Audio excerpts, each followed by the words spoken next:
நான் எடுத்து வந்த தலைப்பு பெண். அவள் பேச தயங்கினால் ஊமை என்றும், பேசினால் வாயாடி என்றும், சிரிக்க தயங்கினால் முசுடு என்றும், சிரித்து விளையாடினால் அடக்கம் இல்லாதவள் என்றும், அவள் வெளியுலகம் அறியாதவளாயிருந்தால் பேதை என்றும், வெளியுலகம் அறிய உலகம் உலாவ நினைக்கும் பெண்ணை ஊர் சுற்றி என்றும் இந்த சமூகத்தில் இரு தரப்புகள் பெயரிட்டுக் கொண்டேதான் இருக்கிறது.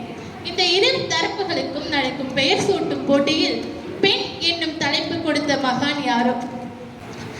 இப்படிக்கு இந்த போட்டியின் விதிமுறை புரியாத நான் பெண்ணின் சில கேள்விகள்.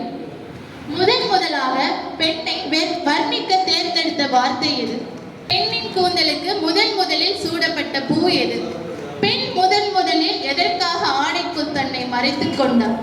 பெண்ணின் கண்ணீர் முதலில் எதன் பொருட்டு சிந்தப்பட்டிருக்கும்? வரதட்சணையினால் வதைக்கப்பட்ட முதல் முதிர்கண்ணி மாதவிலக்கு நின்று போனதை யாரிடம் சொல்லி இருப்பாள்?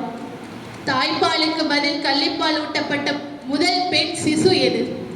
ஆண்களின் தேசத்தில் கேள்விகளுக்குள் சிக்கிய பெண்ணை மீட்க எந்த பெண் முதலில் போராளியானாள்?